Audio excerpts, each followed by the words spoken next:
Other interesting political news, you have Russia deploying the Sarmat ICBM, which is an acronym. Again, acronyms make it sound smart. They're cool. Intercontinental Ballistic Missile, which is a nice, fancy scientific way of saying a giant missile that can go across the globe and hit you. Not good news. And it is also known as the Satan II, which I'd say A- for marketing. It doesn't have the word missile in it, but it certainly sounds evil and makes you think about it. Now, Putin is saying that it'll make the world, quote, think twice, unquote, for combat.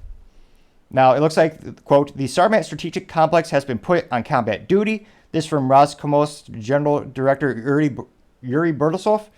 And he said that Russia's NIA Novosti news agency reported, according to the Moscow Times. Now, Putin first announced the Sarmat, also known as Satan II, in 2018.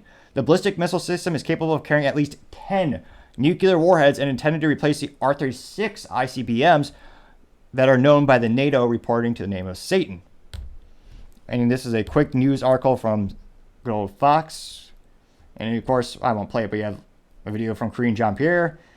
And looks like launched 2018.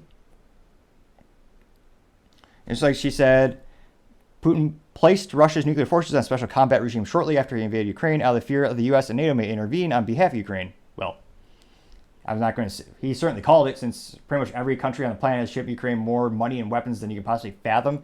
The U.S. alone is spending over $100 billion to the Ukraine. You can't put armed guards in front of schools to protect our kids, or fix the public roads, or balance our budget, but we can give Ukraine $100 billion in cash, as well as physical assets like planes and missiles. Now, it looks like more speculation. This is an author by the name of Koffler, and wrote a book called Putin's Playbook, Putin's Playbook, Russia's Secret Plan to Defeat America. And they claim that they have some insight into Russia or Putin's strategy. And this person claimed that, but Putin would never attack the U.S. homeland kinetically, especially with nuclear weapons, unless, of course, Russia detects signs that we might attack them first. So the Sarmat move is for deterrent purposes, she added.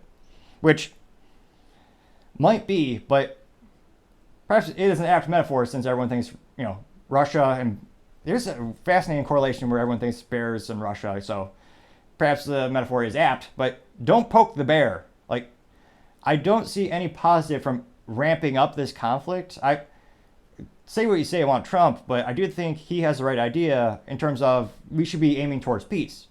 And inevitably, no one wants to admit this, but there's going to be negotiations on both sides. Both sides are going to have to give something up, and they're going to meet somewhere in the middle. Because again, right now, we're just ramping it up, and more people are dying. That's not a good thing. And I can't help but think there are many groups who want to ramp up this war. Maybe it's a distraction, some might speculate, but again, a lot of people and civilians are suffering as well. On both sides, you're seeing a lot of casualties. There's a lot of it is heart-wrenching to see so many civilians who are getting caught in the middle of this. And I really hope someone steps up and starts to negotiate.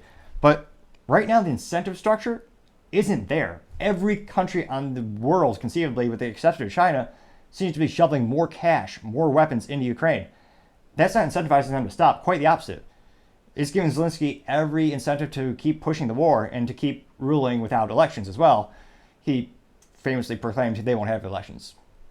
Interesting. And if the U.S. were just to say, I can't help but think, if the U.S. were to say, hey, we're one of the biggest contributors to your campaign or your rule and your war, Zelensky, we're not going to give you any more weapons. No more cash. We're cutting you off. Here's what's going to happen. You're going to go down, sit with Putin. Both of you are going to give up some land. Both of you are going to give up some things.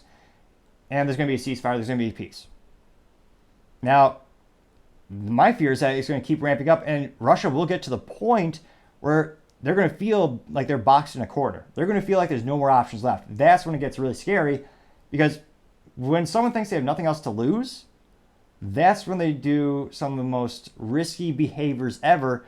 And Russia has nuclear capabilities.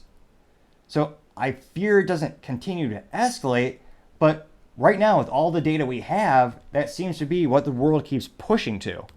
And I really hope both sides come together and the civilian casualties will stop.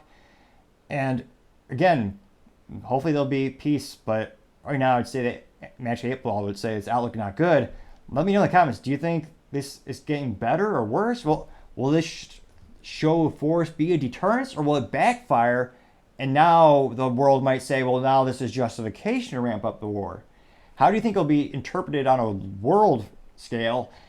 And what do you think is going to happen in the future? Do you think things are going to get better? Do you think this will help the situation? Or do you think it's just going to cause, unfortunately, more damage and more casualties, more collateral damage? I really do hope it gets better and peace does come.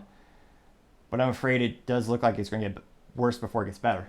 But let me know in the comments, especially if you're an international viewer. I'd love to hear if you're from Ukraine or from Russia or somewhere in Europe. I'd love to hear what you have to say or what your experiences might be when it comes to this topic. And I do hope everyone is safe, and I hope there's a ceasefire soon. Thank you everyone for taking the time to tune in again. Also, trying to get to 4,000 subscribers by the end of September. I know it's a tall order, but if you click that button, I would greatly appreciate it. Also, don't forget to take the time to like and comment. The feedback is greatly appreciated, especially the critical feedback, as I try to make the show better and better, and as well as try to improve myself more and more to make the show an experience more pleasurable for the user and the fans. Also, don't forget to take the time to tell your family, tell your friends, tell your coworkers, heck, tell your enemies, tell anyone and everyone. Just stay safe and fight the good fight.